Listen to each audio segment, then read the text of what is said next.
Allô tout le monde, je vais vous présenter les thermocollants imprimables avec la sublimation et l'invisible ink. Et oui, les thermocollants, ce sont des vinyles qu'on utilise avec soit les fers et ou les presses qu'on peut utiliser. Il y a je vais vous commencer avec la scissor HTV, ok? On appelle ça le Easy Subli. Et on utilise aussi une feuille de masque. La feuille de masque, elle va être utilisée si vous découpez votre image à la machine à cricotte. Euh, Ensuite, vous allez avoir besoin de la coller sur votre vêtement pour que quand vous allez lever votre presse, qu'il n'y ait pas une succion, puis que la feuille lève en même temps. Ben, que ça reste en place parce qu'on peut avoir une feuille aussi. Elle va agir aussi en train de protection pour le tissu et votre presse. Et c'est comme un peu comme le ruban adhésif résistant à la chaleur. C'est pourquoi on utilise les feuilles de masque. Ils sont utilisables une fois, ils peuvent être tachés, on ne peut plus les réutiliser après. Ça, c'est le Easy Subli de César. Il y a le HTV Run que j'ai utilisé. Tout ce que je vous présente ce soir, c'est des choses que j'ai déjà essayées. Et pas ce soir, cet après-midi ou ce matin.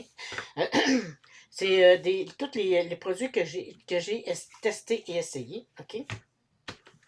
Ici, OK?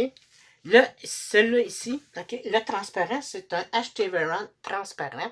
Celui-là, je vais l'utiliser si, mettons que je ne veux pas voir un thermocollant à l'arrière de mon image. Il va être en transparence. Et c'est très résistant. J'ai fait les tests pour la laveuse et la sécheuse. Puis c'est très résistant à la sécheuse. C'est sûr qu'il ne faut pas qu'on en abuse non plus, mais une fois de temps en temps, je mets mon t-shirt sur un support et je le laisse sécher à l'heure du temps. Il va y avoir aussi le blanc. OK, je vais prendre la feuille ici. Il va y avoir le transparent et le blanc. Le blanc, si mettons que je vais avoir un petit décalage en arrière, puis avoir un peu de blanc. Si mettons que j'ai un t-shirt rose pâle, bleu pâle ou une autre couleur qui est pâle, puis je vais avoir un petit peu de blanc en arrière, parce que si mettons j'ai une image qui est foncée, je vais utiliser mon blanc. Il y a en rouleau ou en feuille qui existe. Il y a le dark.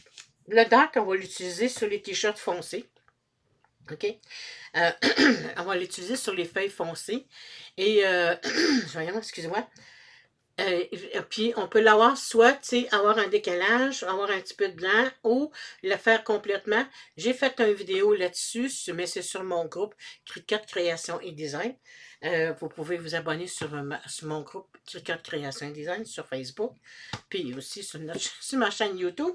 Fait que le dark a été utilisé aussi. J'ai vraiment aimé l'effet que ça a donné avec le foncé qui est le dark, on a dit. On utilise souvent les termes anglicistes dans le Cricut. Il y a aussi les glitters, OK? Le glitter, quand j'ai débuté à faire des impressions sur les tissus et ainsi de suite, j'ai utilisé du glitter. Le glitter est un vinyle qui est brillant. Il est vraiment brillant, on le voit là, OK? Pas un vinyle, mais un thermocollant. C'est du vinyle, mais c'est thermocollant. Parce que ça ne paraît pas, mais il y a une colle ici. OK? Quand on l'applique sur le tissu, ben ça va prendre avec le tissu.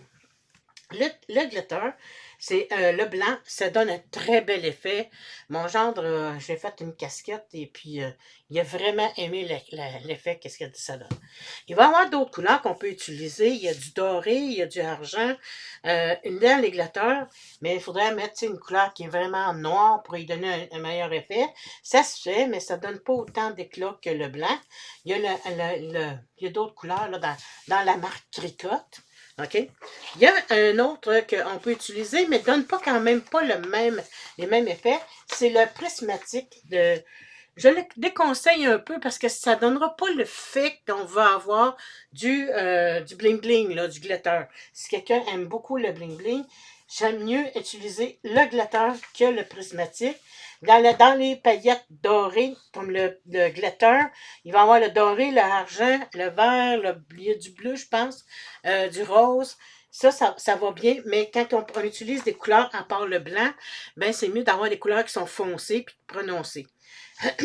Dans le, dans, Puis dans le Cricut, il va y avoir le prismatique, mais ça ne donne pas le même effet que le glatteur blanc et les autres couleurs. Le blanc, vraiment, si on va avoir quelque chose, un effet bling-bling, c'est super. Fait que j'ai essayé ceci. J'ai tout essayé, toutes les parties que vous voyez ici. Ça va super bien. H.T. Veron, c'est une bonne marque. Glatter aussi, c'est une bonne marque. Ce sont toutes des bonnes marques. Il s'agit de savoir comment utiliser son t-shirt. Quand, mettons que si vous les utilisez et que vous vendez votre matériel à vos clients, prenez le temps de faire une étiquette, de ne pas mettre dans la sécheuse tous les thermocollants. Il vient à la longue qu'à un moment donné, si on les met dans la sécheuse, c'est vraiment pas une bonne idée parce que à un moment donné, la colle qu'il y a à l'arrière va décoller et puis ça ne donnera pas le même effet là, qu'est-ce qu'on va avoir. C'est toujours mieux de conseiller votre clientèle de les laver et de ne pas les mettre dans la sécheuse. Sécher à plat autant que possible. Une fois de temps en temps dans la sécheuse, mais pas trop souvent. Fait que je vous remercie d'avoir regardé la vidéo. J'espère que ça vous a plu. Si vous voulez, abonnez-vous à ma chaîne YouTube et sur mon groupe Facebook Cricut Création et Design. Merci, à la prochaine!